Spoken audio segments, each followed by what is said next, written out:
ನಮಸ್ಕಾರ ಪ್ರೀತಿಯ ಬಂಧುಗಳೇ, ಆಧ್ಯಾತ್ಮ ಪ್ರಪಂಚಕ್ಕೆ ಸ್ವಾಗತ. ಭಗವದ್ಗೀತೆ ಅಧ್ಯಾಯ 3 ಕರ್ಮಯೋಗ ಶ್ಲೋಕ 39.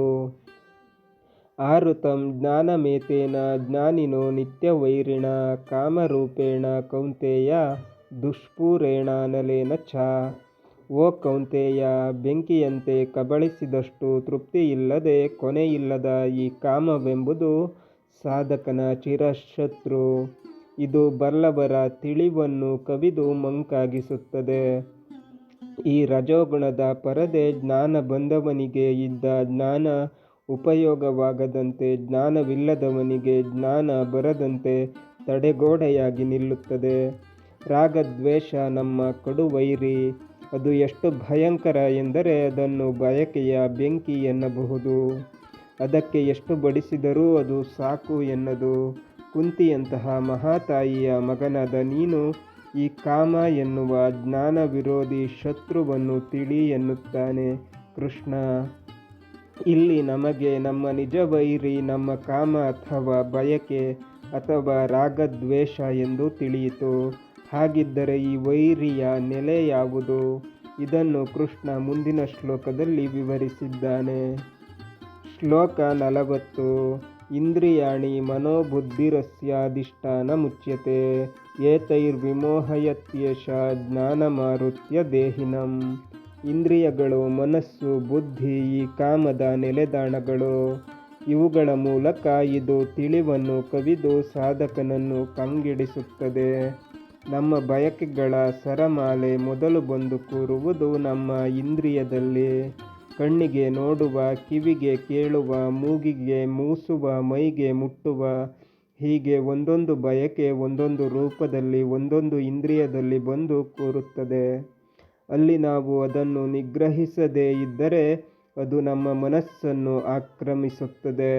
ಅಲ್ಲೂ ನಾವು ಸಡಿಲಗೊಳಿಸಿದರೆ ಅದು ಮುಂದೆ ನಮ್ಮ ಬುದ್ಧಿಯನ್ನು ಆಕ್ರಮಿಸಿಬಿಡುತ್ತದೆ. ಹೀಗೆ ಅಂಗಳದ ಈ ಶತ್ರುವನ್ನು ಮೊಗಸಾಲೆಗೆ ಕರೆದು ನಂತರ ನಮ್ಮ ನಡುಮನೆಯಲ್ಲಿ ಕುಳ್ಳಿರಿಸಿದಂತೆ.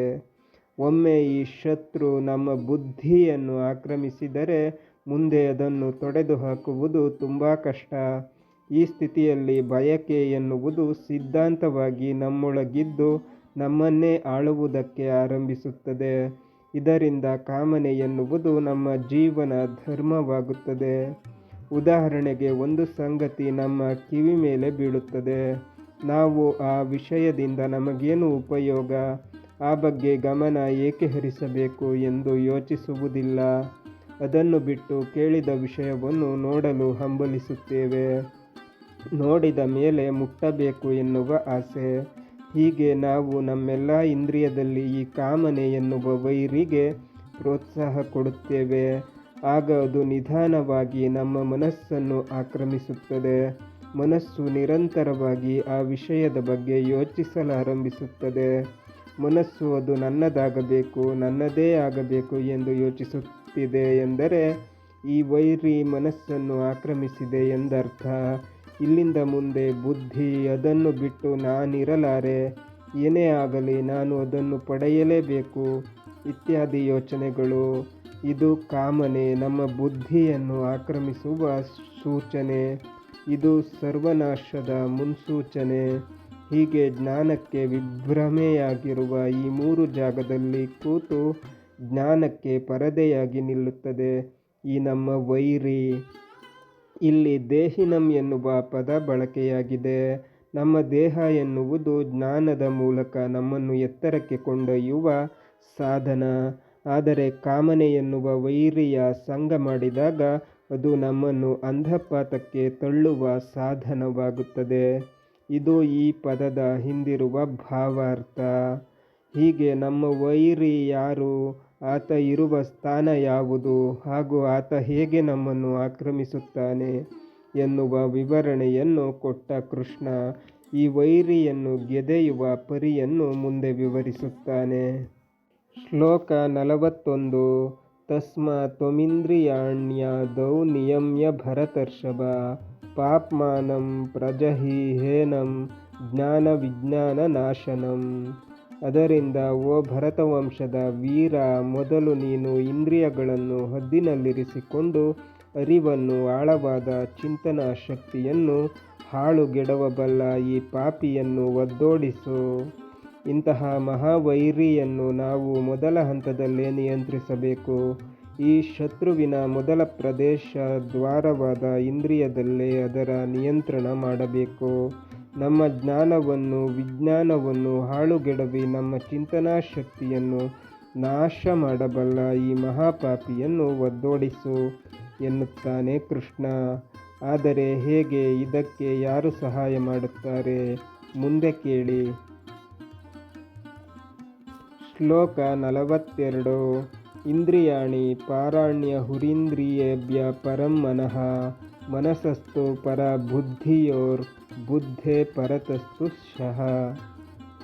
ಇಂದ್ರಿಯಗಳು ಶರೀರಕ್ಕಿಂತ ಹಿರಿದಾದ ತಾಣಗಳು. ಇಂದ್ರಿಯಾಭಿಮಾನಿಗಳಾದ ಇಂದ್ರಿಯಾದಿಗಳು ಹಿರಿಯ ದೇವತೆಗಳು. ಇಂದ್ರಿಯಗಳಿಗಿಂತ ಮನಸ್ಸು ಹಿರಿಯ ತಾಣ. ಇಂದ್ರಿಯಾಭಿಮಾನಿ ದೇವತೆಗಳಿಗಿಂತ ಮನೋಭಿಮಾನಿ ರುದ್ರ ಹಿರಿಯ ದೇವತೆ. ಮನಸ್ಸಿಗಿಂತ ಬುದ್ಧಿ ಹಿರಿಯ ತಾಣ. ಮನೋಭಿಮಾನಿಗಿಂತ ಬುದ್ಧಿಮಾನಿನಿ ಸರಸ್ವತಿ ಹಿರಿಯ ದೇವತೆ.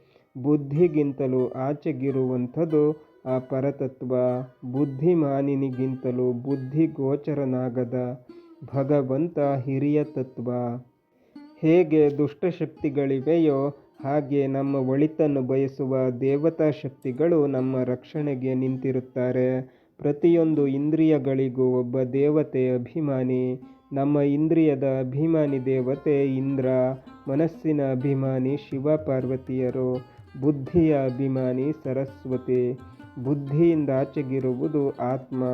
ಅದುವೇ ಆ ಭಗವಂತನ ಸ್ಥಾನ.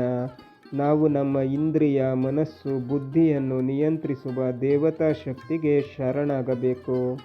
ಆಗ ಆ ದೇವತಾ ಶಕ್ತಿಗಳ ಸಹಾಯದಿಂದ ನಾವು ಜ್ಞಾನವನ್ನು ಪಡೆದು ಭಗವಂತನನ್ನು ಕಾಣಬಹುದು.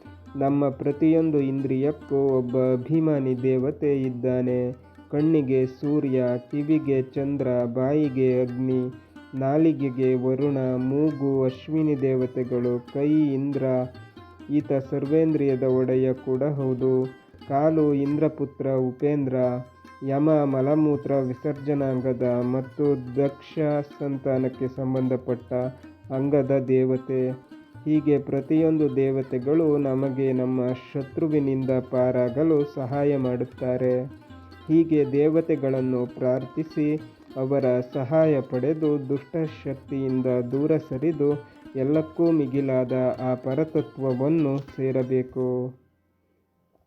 ಶ್ಲೋಕ 43.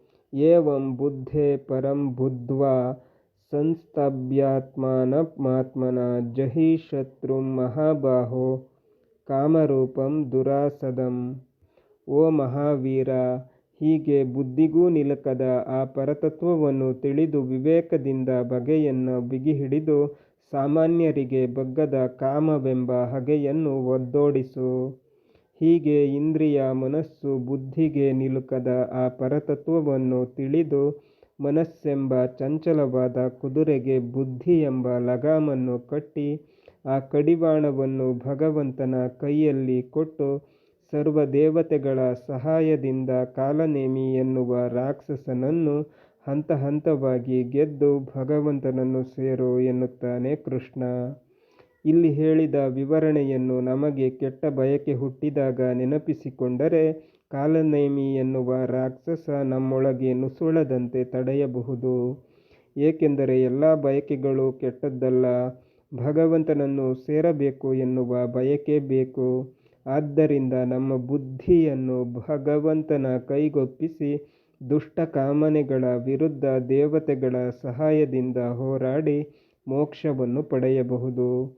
ಇಲ್ಲಿ ಒಂದು ಎಚ್ಚರ ಅಗತ್ಯ. ಒಂದೇ ಸಲ ಈ ದುಷ್ಟಶಕ್ತಿಯ ವಿರುದ್ಧ ಹೋರಾಡಿ ಜಯಗಳಿಸುತ್ತೇನೆ ಎಂದರೆ ಅದು ಅಸಾಧ್ಯ. ಇದನ್ನು ಹಂತ ಹಂತವಾಗಿ ಗಳಿಸಬೇಕು. ಸಾಧನೆಯ ವಿವಿಧ ಮೆಟ್ಟಿಲಿನಲ್ಲಿ ವಿವಿಧ ದೇವತೆಗಳು ನಮಗೆ ಸಹಾಯ ಮಾಡುತ್ತಾರೆ. ಬಂಧುಗಳೇ, ಭಗವದ್ಗೀತೆ ಮುಂದುವರಿಯುತ್ತದೆ. ಅಲ್ಲಿಯ ತನಕ ನಮ್ಮ ಚಾನಲನ್ನು ನೋಡ್ತಾ ಇರಿ. ಎಲ್ಲ ವಿಡಿಯೋಗಳನ್ನು ನೋಡಿ ಲೈಕ್ಸ್ ಮಾಡಿ, ಕಮೆಂಟ್ ಮಾಡಿ, ಹಾಗೆ ಶೇರ್ ಮಾಡಿ. ಹಾಗೆ ನಮ್ಮ ಚಾನಲ್ಗೆ ಹೊಸಬರಾಗಿದ್ದರೆ ನಮ್ಮ ಚಾನಲನ್ನು ಸಬ್ಸ್ಕ್ರೈಬ್ ಮಾಡಿ ನಮ್ಮನ್ನು ಸಪೋರ್ಟ್ ಮಾಡಿ.